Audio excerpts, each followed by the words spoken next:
talk. Clarissa's given me an introduction, so I assume that I don't need to expand further on that. But yeah, I hope you've all enjoyed the conference thus far, and I will try my best to ensure that there is as little repetition as possible, because I assume that you've all been going through countless Decred talks throughout the day. So what I'm going to be talking on today is I'm going to be giving sort of a brief historical snapshot of the project, which will gradually transition into sort of one of the lesser acknowledged but critically important points of implementing on-chain governance models, and that's the importance of a carefully planned initial coin distribution. But I'm going to start by so this is the agenda that we're going to follow today. And generally, I find it's extremely effective to give a little bit of historical context on the project and sort of give you an idea of who brought it to fruition, what the events were that led to that occurrence, and why. Then we'll sort of move into just a very brief portion on how the governance system actually works in Decred, which will then transition into how critically important carefully managing that initial distribution of the currency itself and the block reward parameters are on implementing an on-chain governance model, which is actually why existing projects, and particularly projects that are implementing their coin distribution through something like an ICO, are going to have an extremely hard time implementing a coin holder-led on-chain governance model. And then I'll just sort of leave you with some closing thoughts. So a little bit of historical context.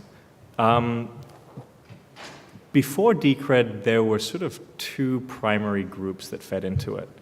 One of these groups was a company called Company Zero. And Company Zero were fairly well known in the space for making several key contributions to Bitcoin development. So I believe it was in 2012, Marco, that you launched BTCD, or was it? Yeah, which was at the time the first non-core full node alternate implementation of Bitcoin. So if you look at something like Ethereum, you have various full node implementations. You have Geth, Parity, Mist, etc. We now know this to be quite critical to decentralization, particularly in the context of having fail-safes if critical bugs are inevitably found in the node implementations, which one was recently found in Bitcoin that was not in the BTCD implementation. But when the Company Zero team did introduce their full node implementation, rather than being met with sort of congratulations and praise, they found themselves actually being met with quite a lot of skepticism and hostility. And so I think what they found was that it's going to be extremely difficult to scale a decentralized project if there are no formal mechanisms in place to enable dispute resolution at the human level, particularly in circumstances where there are particularly influential groups of stakeholders and development groups that have begun to form. Then the Company Zero folks teamed up with an individual or group of individuals named Taco Time. And Taco Time was actually the individual who forked Monero from Bytecoin. So you can attribute the founding of Monero to Taco Time. Now, why Taco Time got involved, I'm not so sure, but I assume that Taco Time ran into a lot of the same issues whilst developing Monero that the Company Zero team did when they were developing for Bitcoin.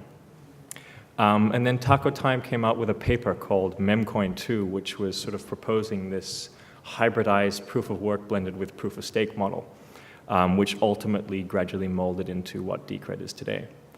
So the point of giving that context is to sort of highlight the fact that Decred isn't just a couple of individuals who had a brief shower thought one day and thought, oh, governance might be an issue one day, why don't we try and correct it? It was a handful of people that were developing on what today are the gold standard cryptocurrency projects and didn't just think it would be an issue. It's something that they had a first-hand experience with actually seeing was going to be a critical issue. Inevitably, several years later, we saw that sort of come to the fore with the Bitcoin Cash drama around segregated witness. So since then, Q4 2015 was when the Constitution was drafted and the Decred network was actually launched. Q1 was when the carefully constructed token airdrop was given to a handful of close followers of the project. And this was a very small portion of the actual circulating supply. And then the rest was mined through a mixture of proof of work and proof of stake mining, which I'll get into in the next section. Q2 marked a really significant, Q2 2017 marked an extremely significant milestone in the project's development, which was the introduction of its actual on-chain voting process, or its user-activated hard forks. Then after that, just recently, actually this week, we had Politeia go live. Politeia is the ancient Greek term for a system of government. And Politeia is that next phase in, I guess, Decred's three-step process towards becoming a first true DAO, in the sense that where the on-chain governance process focuses more on dispute resolutions, specifically as it relates to the protocol-level decision-making process, Politeia relates to the management of our treasury fund and sort of internal administration. Next on the roadmap, it's the known features that are proposed at the moment are privacy features. There are simple payment verification wallets, which are sort of secure mobile wallet clients, and then the Lightning Network, which many of our developers are actually key contributors to. Other than that, it's sort of really hard to say because the project has been designed in such a way that the features, anyone can come and propose a feature, and if the community of stakeholders wish to see it implemented, they vote to see it. So the on-chain governance model. I find that the best way to kind of convey it is to actually visualize it. And if you were to visualize it, it'd probably look a lot like an assembly line where you have the proof of work miners packaging the blocks and securing the networks, signaling the blocks, much as they do in Bitcoin. And then you actually have the stakers who are sort of inspecting those blocks to make sure that they adhere to some kind of quality control standards. And so how this process works is stakeholders, so individuals who hold Decred, can submit a stake to the network, so they lock up a portion of their Decred. And by doing so, they're granted the rights to place a vote onto the network. Now, that vote is actually registered as an on-chain transaction, and that's where the term on-chain governance comes from. These are binding votes, not merely signaling. So what occurs is, in order to place a vote on the network, you do so at the expense of liquidity. And that's to ensure that you have skin in the game and that you'll have to bear with the consequences of whatever decision that you choose to make. And what occurs here is, for every block that a miner signals, they have to include at least 5 votes from the pool into the block.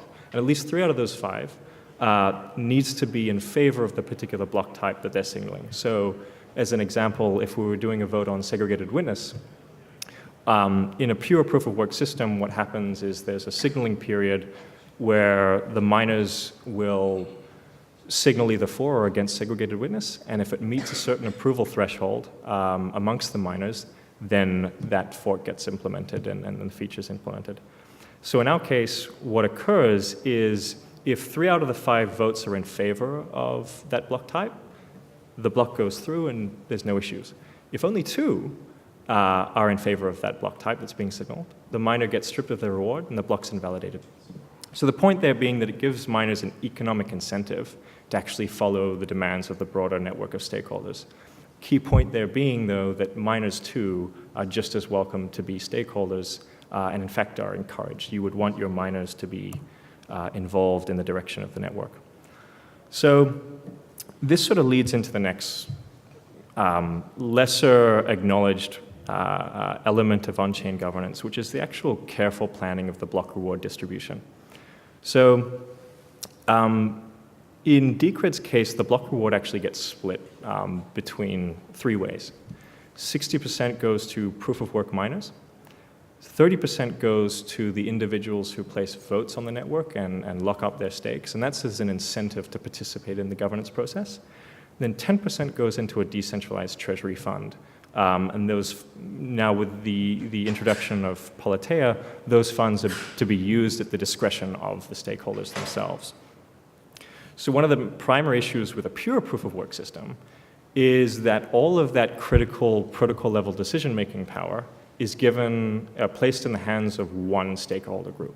And whilst proof-of-work miners are a critically important stakeholder group, they aren't the only stakeholder group, nor will their interests always align with the broader network of stakeholders.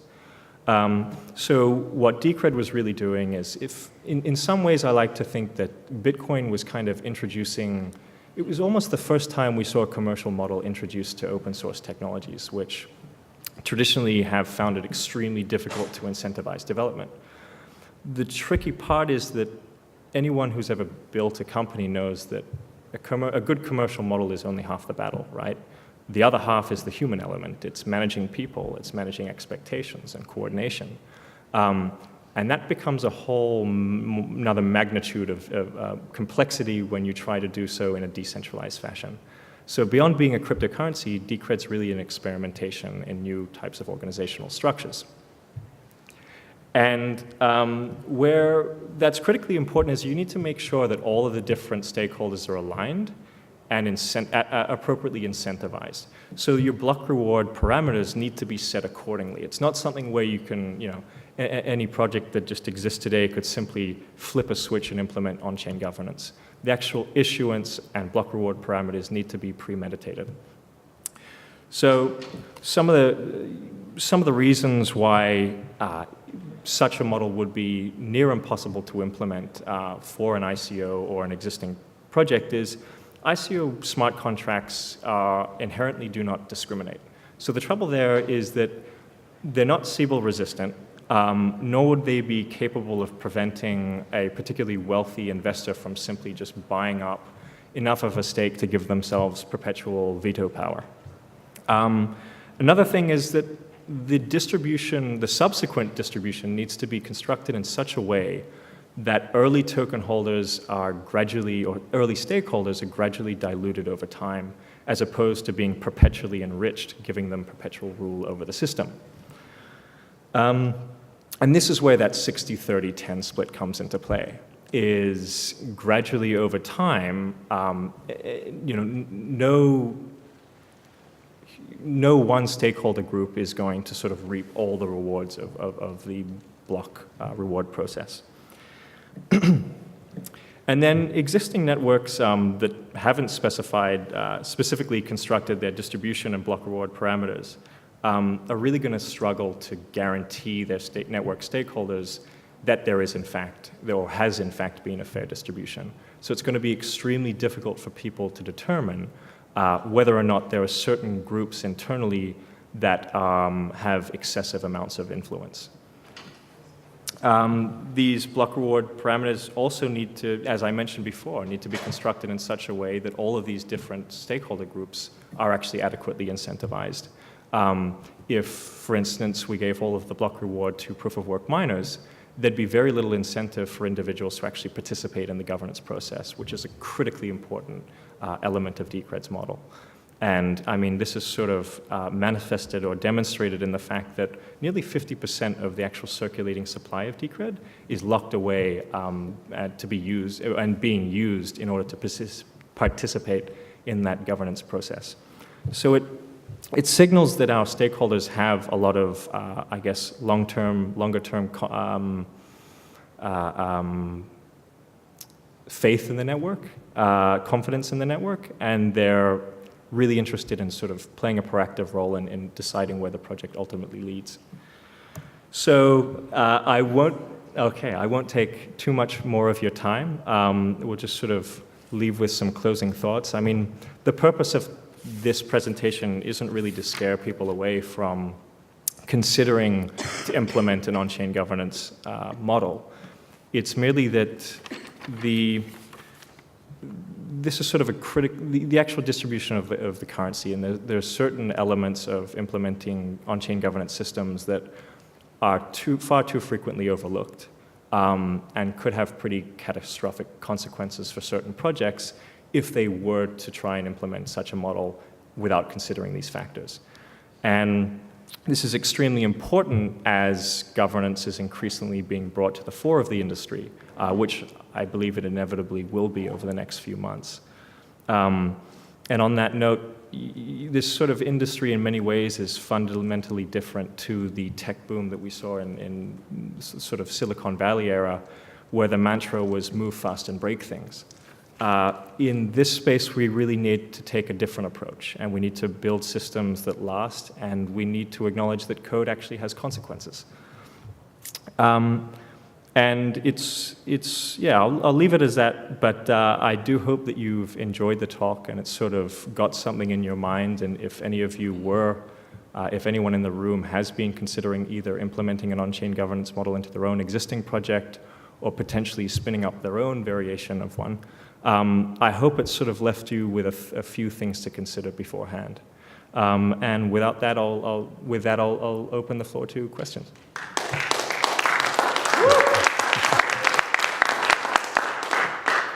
Any questions for Josh? Question? The microphone, ladies. So I wanted to kind of get your input on governance as opposed to things like user-activated soft forks. Do you see UASF as playing a role, or do you think that all governance should be done using a more formal methodology? It's hard to say, but I guess my response is that the industry is there's so much stigma and fear of the hard forking process, and my personal view is that it's not something to be afraid of, but rather embraced. It's very difficult for blockchain networks to stay relevant and adapt without the hard forking process in the longer term. The issue has been that traditionally with typical models is the hard forking process typically tends to introduce the risk of a contentious chain split. And that's the discrepancy, is we actually embrace the hard forking process, but what we're quite averse to are these sort of just duplicate chain split events like Bitcoin and Bitcoin Cash. But something about our model that's quite interesting there that a lot of people don't quite pick up on is Decred's hybrid model actually allows the project to be virtually contentious hard fork resistant. Because if you were to have a signaling period for a particular feature, 80% of the stakeholders were in favor, 20% against. Let's say it was segregated witness. If that 20% minority after the voting period were not happy with the decision, and they wish to go and fork into their own chain and clone all the balances, well, they're more than welcome to do so. The only issue is that that 80% majority still own 80% of the coins on this minority chain. So in order to have any realistic chance of maintaining it, they not only have to accumulate a majority of the hashing power, but they'd have to accumulate a majority of the coins themselves. So it makes it extremely economically prohibitive to do so. And I guess the point there being that I think that hard forks are something to be embraced so long as you can carefully engineer some kind of process that brings finality to the decision making or the dispute resolution process. Anyone else? We still have time for one more question, if anybody else has a question. Anybody? Questions? Come on. You're too tame. Hello. No? Give it to Chris. Chris, you get to do the final question. Well, I thought it was an amazing presentation. Thank you. Really well done. Yes, please give him another round of applause. Thank you, Josh. I guess a question that I could ask, and we were talking about this a little bit before, V1 of showcasing the power of Politeia is within Decred, but a hopeful V2 or V3 would be utilizing this outside of Decred, but still using Decred as the immutability and timestamping machine. And so I'd be curious, any thoughts you have to extending this capability outside of Decred? Yeah, I mean, there has been some talk within the community about that. I think a lot of the emphasis is on actually getting Politeia live and battle testing it for our own uses first before we sort of start really actively considering it. But I know that there have been some government departments in Brazil utilizing it. And we've also had some interest from the Australian government to run a hackathon where individuals experiment with trying to leverage Politeia in ways that are beneficial to the various state-level treasury departments. But beyond that, it's just sort of one of those things where I think that we need to sort of see Politeia play out internally first before we really start approaching that. Great, thank you. Thank you. One more round of applause for Josh.